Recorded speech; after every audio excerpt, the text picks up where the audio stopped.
आपल्या महायुतीचे लोकप्रिय उमेदवार, सर्वसामान्यांचे उमेदवार आणि हॅट्रिक होऊन सुद्धा जमिनीवर असलेले उमेदवार आपले भरतशेठ गोगावले, प्रवीणजी दरेकर साहेब, मुस्ताकभाई, अनिकेतजी तटकरे, भाजपाचे व्यासपीठावर उपस्थित असलेले सर्व सन्माननीय पदाधिकारी, सर्व सन्माननीय हा अर्ज भरण्यासाठी आलेले अतिथी आणि हजारोंच्या संख्येनं माननीय भरतशेठ गोगावले यांच्या विजयावर शिक्कामोर्तब करण्यासाठी आलेले सर्व महाडवासीय बंधू आणि भगिनींनो, कालची झालेली सभा आणि आजची झालेली सभा बघितल्यानंतर अबकी बार 1 लाख पार हे निश्चित झालेलं आहे। भरतशेठ गोगावलेंचा विजय देखील निश्चित झालेला आहे। काल काही मंडळी अर्ज भरण्यासाठी इथं आले होती महाविकास आघाडीचा। भरतशेठवर टीका करत असताना त्यांनी माझ्यावर देखील टीका केली, सरकारवर देखील टीका केली।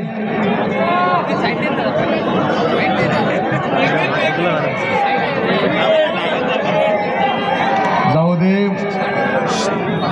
त्यांनी टीका केली म्हणून माझं जरा थोडं फक्त ऐकून घ्या।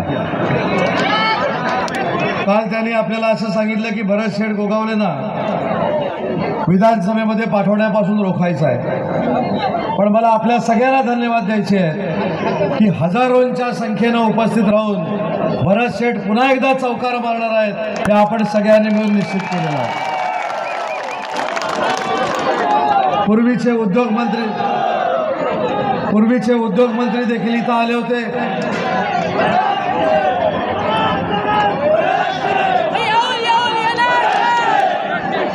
अरे परत नाही, आता कायमच भरतशेठ।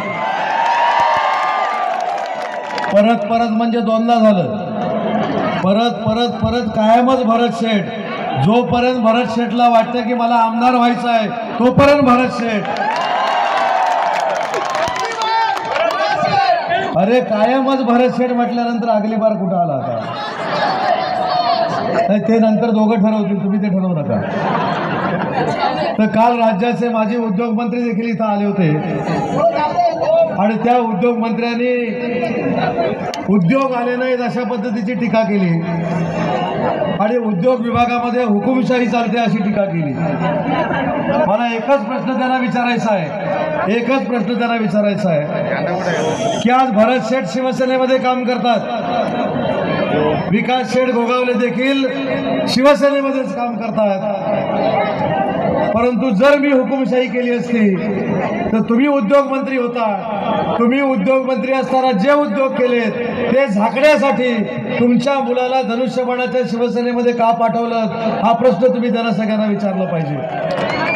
त्याच्यामुळे उद्योग विभागामध्ये खरी कोणी हुकुमशाही केली, खरं कोणी त्या उद्योग विभागाला लुटलं हे महाराष्ट्राच्या जनतेसमोर आहे। त्याच्यामुळे तुमच्या दिव्याखाली अंधार किती आहे बघा। स्वतःच्या काचेच्या घरात राहणाऱ्यांनी दुसऱ्याच्या घरावर दगड मारू नये। देसाई साहेबांना एवढंच मला आवाहन करायचं आहे, तुमच्या वयाचं मी भान ठेवतो, तुम्ही उद्योग मंत्री होता याचा सन्मान ठेवतो, पण तुम्ही त्या उद्योग विभागामध्ये काय काय केलंय हे सांगण्याची वेळ मला महाराष्ट्रामध्ये आणू नका, एवढीच माझी तुम्हाला सूचना आहे। कारण तुमचं पोरग आमच्या बरोबर काम करतंय, इथं भरतशेठ आणि विकास शेठ दुसऱ्या 2 पक्षामध्ये काम करत नाहीत। मग तुमची निष्ठा काय?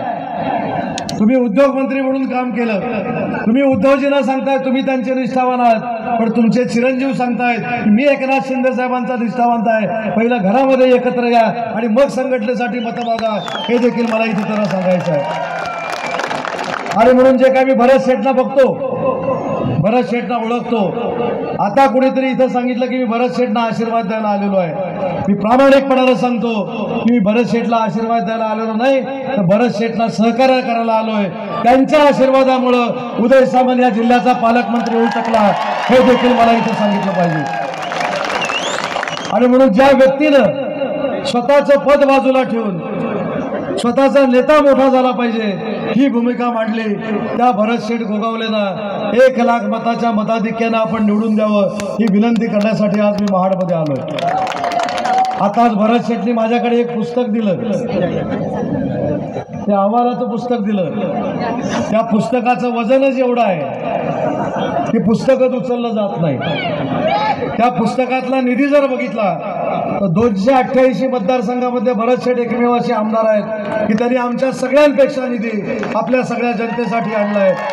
आणि म्हणून तुमची जबाबदारी आहे, तुमची जबाबदारी आहे. आज तुम्ही प्रत्येकानं लिहिलंय की मी भरत शेठ गोगावले आहे. तुम्ही तर भरत शेठ गोगावले आहातच, पण तुम्हीच भरत शेठ गोगावले म्हणून उमेदवार आहात असं समजून आजपासून वाड्या वस्त्यांवरून कामाला लागलं पाहिजे. आणि काल जे कोण आले होते त्यांचे मनसुबे आपण धुळीला मिळवले पाहिजे. काय राजकारणामध्ये टीका होते. मला असं वाटतं की भरत शेठ तुमचा धसका त्यांनी एवढा घेतलेला आहे की जसे संताजी धनाजी मुघलांना दिसायचे तसे एकनाथ शिंदेनंतर भरत शेठ गोगावलेच त्यांना दिसतात. पण भरत शेठचं मला इथं मनापासून कौतुक केलं पाहिजे की भरत शेठ सारखा माणूस राजकारणामध्ये होणे नाही. भरत शेठ सारखा माणुसकी असलेला, भावना असलेला माणूस हा तुम्हाला लोकप्रतिनिधी म्हणून मिळालेला आहे. आज हॅट्रिक झालेली आहे. आपल्याला चौकार देखील मारायचा आहे आणि चौकार असा मारा की भविष्यामध्ये भरत शेठ गोगावलेंच्या विरोधामध्ये फॉर्म कोणी भरणार नाही, ते धाडस कोण करणार नाही, अशा पद्धतीनं चौकार मारा. आपल्या माणसाला आपण सगळ्यांनी मिळून जपलं पाहिजे. आज भरत शेठ आमदार म्हणून जरी काम करत असले तर मी त्यांना जवळून ओळखतो.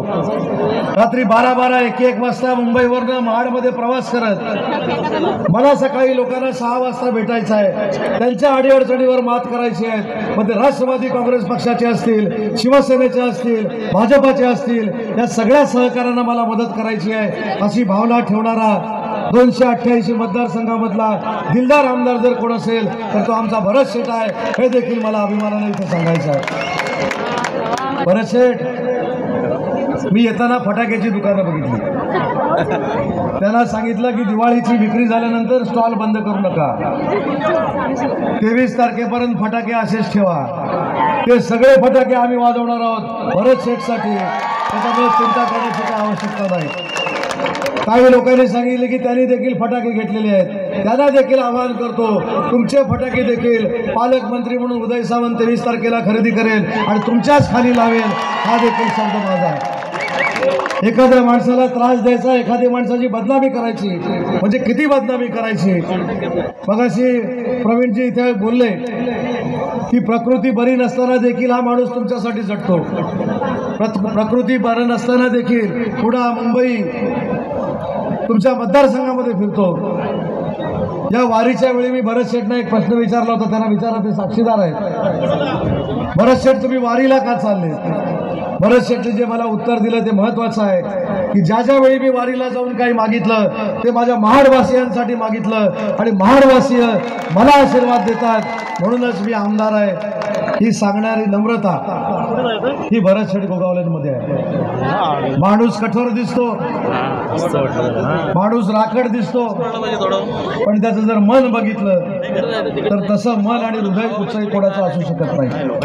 आणि म्हणून असा माणूस आपल्याला जपायचा आहे आणि जपताना समोरच्याला दाखवायचं आहे. तुमचं डिपॉझिट देखील आम्ही शिल्लक ठेवणार नाही, ही भूमिका घेऊन आजपासून आपल्याला कामाला लागलं पाहिजे. आणि भरत शेठ, तुम्ही भाग्यवान आहात. तटकरे साहेब देखील या मेळाव्यासाठी उपस्थित होते. प्रवीण दरेकर साहेब देखील आहेत.